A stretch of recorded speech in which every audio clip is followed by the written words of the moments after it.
paciente antes de darle las malas noticias, ¿verdad?, de que tiene un cáncer, pero desafortunadamente también le tenemos que decir el diagnóstico cuando lo tenemos, y bueno, de ahí ya escapa de nosotros y decimos, bueno, se va a ir con el doctor X y vamos a ver qué tal. Entonces uno ya generalmente no lo vuelve a ver, probablemente la mayoría de cáncer que uno diagnostica. Sin embargo, esto ha cambiado últimamente en el hepatocarcinoma y ¿cómo se adelanta, perdón?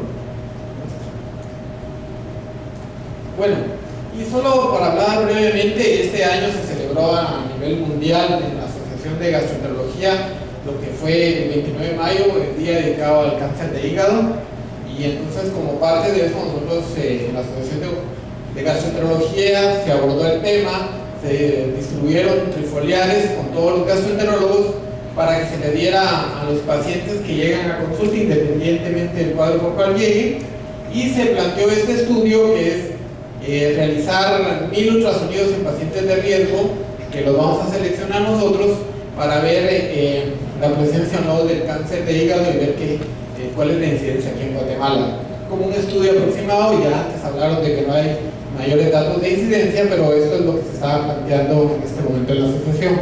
Este es el folleto que se distribuyó, muy bonito, ¿verdad? Contamos con la participación de la Fundación Americana para el Estudio del Hígado, y acá pues, está el logotipo de la Asociación de Gastro, con una referencia que no coloqué ahí, que es de la página de internet, nosotros para dar un poco de educación en salud. Nosotros creemos que probablemente es la parte que más se debe trabajar en este sentido. Bueno, ya entrando al tema en sí, vamos a dividirlo en las dos partes que yo creo que es más importante, que es la epidemiología y el diagnóstico, porque el abordaje terapéutico es bastante extenso y me voy a referir brevemente a él con ciertos puntos a señalar. La epidemiología, bueno, es una incidencia mundial que más en los países asiáticos y en África eso está relacionado acá con la presencia de hepatitis B y acá con el HIV. Y probablemente en América está relacionado más con que se tienen buenos estudios de investigación, contrario al resto de países donde no se tienen buenos estudios, por lo cual la incidencia realmente no la conocemos aquí en nuestro país. Desafortunadamente el cáncer de hígado ha aumentado a través de los años. En este estudio hasta el 2003 se observa que la tasa por 100.000 habitantes ha crecido, ¿verdad? Desde casi doblar su incidencia en 30 años. ¿Por qué es lo que ha pasado esto? Bueno, primero porque hay una elevación en la incidencia de cirrosis. ¿Y qué causa la cirrosis? Bueno, las más frecuentes ahora ya es la hepatitis C, ¿verdad?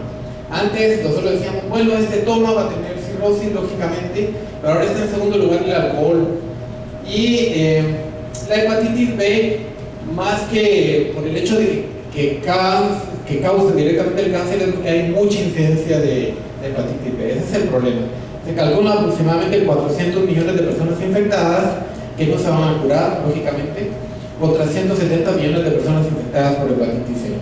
Y otro que es lo que estamos viendo y que hablaron anteriormente, y no me voy a referir mucho a eso, es la incidencia de lo que es la esteatohepatitis. Probablemente toda persona acá que tenga más de 100 centímetros, si es hombre, a nivel abdominal, tiene esteatosis hepática. Y eso es una regla, ya. Si tiene más de 100 y si la mujer tiene más de 80, también tiene esteatosis hepática. Así es que como prevención hay que bajar desde ya esa medida. Y como habían hablado, la resistencia a la insulina, pero otra cosa que es importante es que como tratamos mejor a la cirrosis ahora, vemos más cáncer. Es algo contradictorio, pero significa que el paciente además sobrevida con cirrosis y irremediablemente puede desarrollar un cáncer hepático. Los factores de riesgo que nosotros vamos a investigar es la cirrosis por cualquier causa de las que había mencionado anteriormente. La hepatitis B, aunque uno no tenga cirrosis, tiene un chance, 400 veces más chance de desarrollar hepatocarcinoma que una persona que no tenga hepatitis B. Por eso es importante estar vacunados, pero eso es algo que lo hicimos en todos los foros, y la pregunta clásica es ¿quiénes están vacunados? Y ahora todos levantan la mano, y pues eso es lo mejor que puede haber, ¿no? Entonces yo pregunto ahora, ¿quiénes no están vacunados? No sé si alguien aquí no está vacunado para la hepatitis B. que si no está vacunado de parte de la asociación estamos dando las vacunas, es que aprovechen de una vez, ¿verdad? Pero es importante para todos que estamos en salud estar vacunados. Y las enfermedades metabólicas, que es una variedad, que son muy raras, pero también pueden dar esto. La esteatohepatitis principia, tiene una curva ascendente. No crean que si ustedes tienen estetosis hepática, eso se les va a quitar solo así. Ustedes tienen que hacer algo para corregir esa esteatosis. Y la progresión lógica es esteatohepatitis, cuando ya uno tiene alteración de las pruebas hepáticas y uno ve por una biopsia la presión de inflamación, y esto invariablemente va a progresar a cirrosis, y la cirrosis, como ya había mencionado, es un factor de riesgo para hepatocarcinoma. Si nosotros vamos a hablar con este foro de prevención, esto es lo que hay que prevenir. Esto lo podemos prevenir todos, pero no todos lo vamos a hacer, desafortunadamente, ¿verdad? Los eventos moleculares, no me voy a poner a hablar de esto, no pasamos todo el día de hoy, pero el hígado normal, factores de riesgo, hepatitis crónica, cirrosis, las mutaciones que ya muchos de ustedes conocen. Esto causa la displasia a nivel del hígado y el hepatocarcinoma. Y el paso siguiente del hepatocarcinoma es dar metástasis. Ya una vez acá, ya es un paciente que está fuera de todo tratamiento. ¿Qué es lo que uno debe hacer? La hepatitis B, hay que prevenirla. Yo lo mencioné hace un momento, el que no esté vacunado, que levante la mano, le doy un vale para que vaya a vacunarse en la fundación de pacientes de hígado. Entonces, asunto resuelto. Y tomen en cuenta que solo dura 20 años la protección. Eso es que si dicen yo me vacuné de bebé y ya pasaron de los 20, pues bueno, hay que ir a vacunarse nuevamente. Entonces, ¿qué es lo que uno tiene que hacer? Bueno, primero vacunarse, pero si uno tiene pacientes de riesgo, hay que hacer algo, hay que buscarle el hepatocarcinoma, eso es lo que se llama el tamizaje. Pero para hacer tamizaje no le van a estar mandando una tomografía cada 6 meses o cada año al paciente. ¿Por qué? Porque el costo-beneficio no es prudente. Entonces uno cuando hace un tamizaje tiene que ser algo barato, algo que cualquiera lo puede hacer y que puede acudir sin ningún problema a hacerlo. ¿Cuál es este? Bueno, en hepatocarcinoma el ultrasonido es la prueba estándar que uno le debe recomendar al paciente. Acá están todos estos estudios donde muestran la sensibilidad que tiene el hacer un ultrasonido para el diagnóstico de hepatocarcinoma. Y se dan cuenta, es favorable en todas. Probablemente aquí rosa que no, pero es favorable, y al uno ir sumando se da cuenta de que este favorece el hecho de que si uno le hace consistentemente un ultrasonido a un paciente, puede diagnosticar un hepatocarcinoma. Bueno, no vamos a hablar de que quién lo hace, si tiene capacidad. Idealmente busquen a alguien de su confianza que lo haga bien y que, bueno, lógicamente les informe todo lo que ustedes quieren. ¿Qué es lo que uno va a buscar? Son masas. Cuando yo les digo, hagas un ultrasonido para descartar masas, la gente ve la orden y se asusta y dice, doctor, ya tengo un cáncer. No, vamos a ver si no tiene alguna masa por ahí que se va a desarrollar. Pero todo paciente que sea cirrótico, que tenga hepatitis B o que tenga esteatohepatitis, tiene que tener un ultrasonido por lo menos para este chequeo. La alfa-fetoproteína, que es la que nos enseñaron, lamentablemente no es tan sensible. Su valor predictivo positivo es muy bajo, se dan cuenta, no supera ni la mitad, por lo cual el de estar haciendo alfa-fetoproteína a todo paciente cirrótico no es costo-beneficio aceptable, ¿verdad? Sin embargo, sí se utiliza cuando uno hace un ultrasonido y encuentra una masa, le dicen, oiga, vamos a ver si tiene alfa-fetoproteína elevada. Cuando ya tiene la masa y encuentra uno la alfa-fetoproteína elevada, la probabilidad de que esto sea un cáncer es sumamente alto. Entonces solo es como complemento, pero no vale la pena estar gastando en eso. Probablemente si alguien es de laboratorio me va a decir, oiga, doctor, hombre, dígales que hagan alfa-feto, pero en realidad no tiene ninguna utilidad. Se usa más que todo para seguimiento ya en el paciente. Y nos sirve cuando ya tiene un tumor, si va bajando, cómo va respondiendo al tratamiento. Entonces, ¿a quiénes son los que debemos de hacerlo? Bueno, los cirróticos, los pacientes con hepatitis B, tiene que ser por ultrasonido, y el alfa-feto no se debe considerar sola, sino que solo como complemento. Y lo recomendable es hacer el ultrasonido por lo menos cada 6 meses, porque se ha visto que un tumor que mide 1 centímetro a los 6 meses dobla su tamaño. Eso es lo que uno debe sugerirle al paciente. ¿Cómo hacemos el diagnóstico? Bueno, el diagnóstico del hepatocarcinoma, la clínica de todo, desafortunadamente, hasta el 23% no tienen nada, ¿verdad? Entonces podemos perder hasta, ¿qué?, 20 pacientes por cada 100. Pero hay otros factores que hay que ver, como el dolor abdominal. Recuerden que el hígado no tiene nervios, no duele, entonces no puede ser tan, digamos, significativo el medir esto. Pero por ejemplo la pérdida de peso, la citis, que nos pueden orientar a este problema. Pero generalmente los síntomas son casi todos de cirrosis, se da cuenta, sangrado, encefalopatía. Bueno, hasta que el paciente ya está avanzado uno lo puede diagnosticar, desafortunadamente. Considerar el aporte sanguíneo del hígado. Bueno, saben que cuando hay un tumor hay una neovascularización. Entonces, considerando que hay esta neovascularización, se plantea la posibilidad de hacer una tomografía de triple fase para ver cómo es que este tumor, si es que existe, se llena en fase arterial. Recuerden que el mayor aporte al hígado no viene de la porta, sino que viene de la arteria hepática. Entonces se sigue esa arteria hepática, se pinta y entonces nos va a dar la probabilidad de que el paciente tenga o no cáncer de hígado. Esta es la imagen de triple fase, que es la que estamos solicitando. Esta es válida en el paciente cirrótico. Aquí ven un paciente claramente cirrótico en su hígado, ¿no?, con bordes irregulares, pequeño. Y si ustedes hacen una tomografía simple van a ver esto, pero si ustedes le meten medio contraste ven cómo llena la fase arterial. Y es una fase tardía donde se pinta un poquito más todavía, pero ya solo el borde, para posteriormente, con 5 minutos de retraso, ya no se ve nada. Entonces esta es la tomografía que uno debe solicitar. ¿En qué paciente se hace? En el paciente cirrótico. El paciente que no es cirrótico, esta no tiene validez, eso sí que quede claro. La progresión histológica, la biopsia, todos lo sabemos. Casi hemos dejado de hacer la biopsia por dos razones. Una, porque es muy difícil diagnosticarlo. El 50% de las veces el cirujano o el radiólogo, oncólogo, meten la aguja y no llegan al tumor.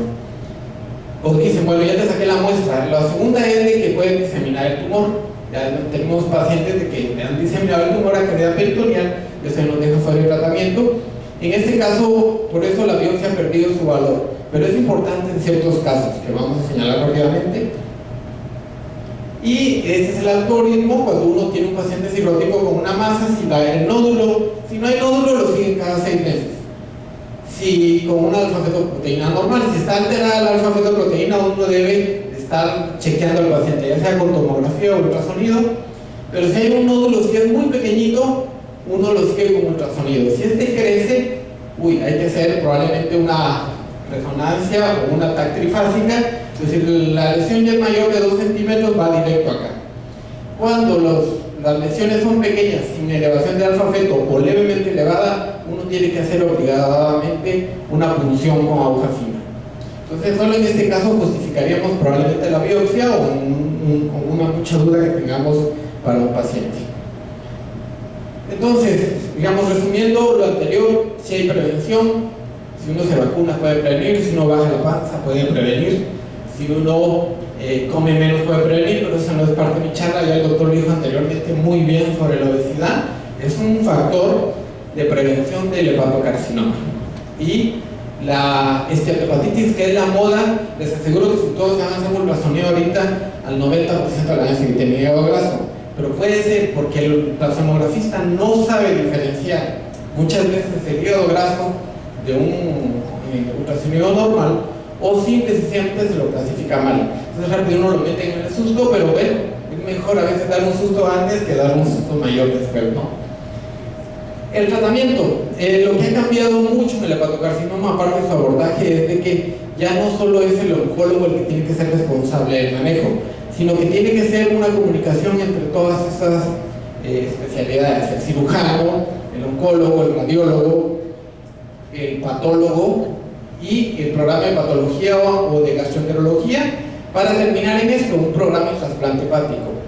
Si nosotros vamos en ese orden, en Guatemala pues tenemos cirujanos hepatobiliares muy buenos, tenemos oncólogos más o menos, no, muy buenos también, radiólogos muy buenos, y acá no tenemos, y patólogos también muy buenos, pero no tenemos esto, ¿verdad? Entonces tenemos como un corte acá, y por lo tanto nos tenemos que rifar el físico todos los que estamos acá, ¿verdad? Entonces es una realidad que vamos a discutir rápidamente. Cuando uno ve un paciente con cáncer hepatocelular, no es solo el tumor lo que ve, uno ve pacientes, igual como todo paciente con cáncer.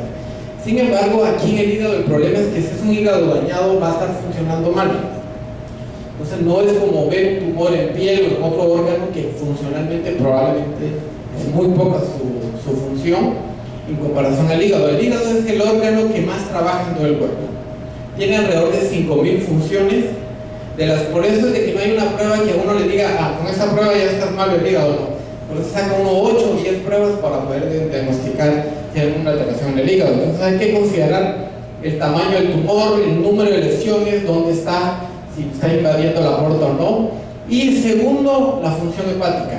Si es un paciente Child C avanzado, probablemente esto ya no va a tener ningún interés. Pero si es un paciente Child A, esto tiene mucho interés en cuanto al tamaño del tumor y el estado. También el estado de salud general, como ustedes lo aplican, y cuál va a ser el abordaje. La mejor clasificación para decidir el tratamiento del cáncer de hígado es la clasificación de Barcelona, que tienen acá. Son las siglas para el tratamiento del hígado, donde clasifica al paciente Child A, B o C o Child C, y en estadios muy temprano, intermedio, avanzado o terminal. Nosotros desafortunadamente el 80% de los pacientes los vemos a partir de acá, intermedio. ¿Por qué? Porque no tenemos una buena prevención del cáncer de hígado en el paciente cirrótico. Entonces pregúntenle al gastroenterólogo que quieran qué es lo que más le interesa de un paciente cirrótico en su orden: hacerle endoscopía, ligarle las varices, ¿verdad? Y bueno, y que pare de sangrar.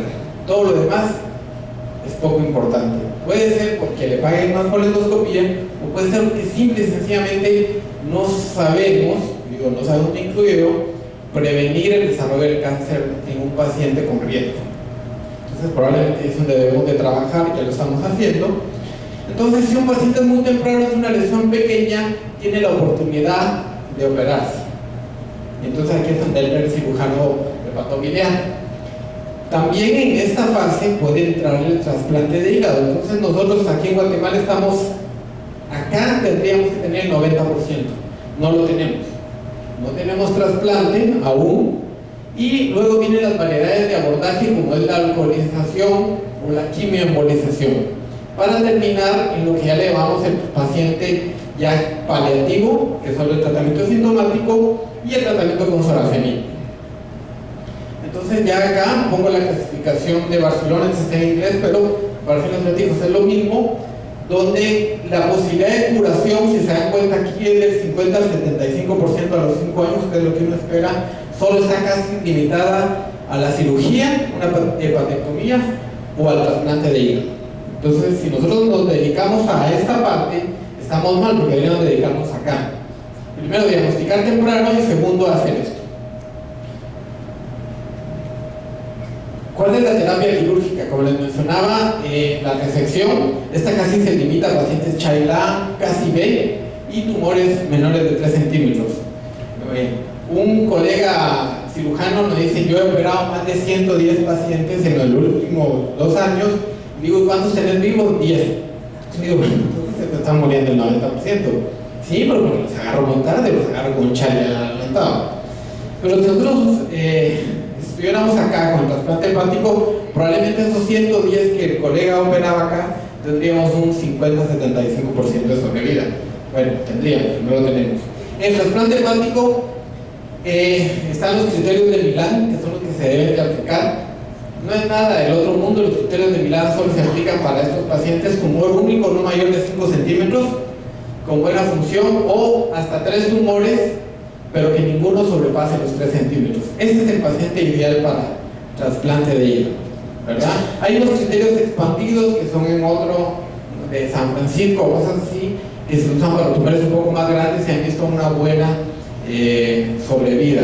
La sobrevida que se espera del 50 al 75% a los 5 años. Vamos a Guatemala. Aquí voy a hablar rápidamente, no estoy echándole tierra a nadie, pero ustedes se dan cuenta que desde el 2008 salió esta noticia en la prensa: a un paso el trasplante de hígado. Si nosotros damos un paso cada 5 años o cada 10 años, yo creo que estamos algo mal, ¿no? Y acá ya se planteaba de que en el San Juan de Dios se iba a hacer. Bueno, no se ha hecho aún, por diversos factores. Entonces ahora dejamos pasar 5 años y vemos que esto salió en el 2011 y dice: Taiwán capacitará médicos chapines, llega el pionero en trasplante de hígado en Taiwán. Pues, pionero allá. Y lo que dice el doctor, dice: mi deseo es enseñar a los médicos guatemaltecos a pescar en lugar de darle los pescados, por lo que he tomado la decisión de entrenarlos en metodologías nuevas, ¿verdad?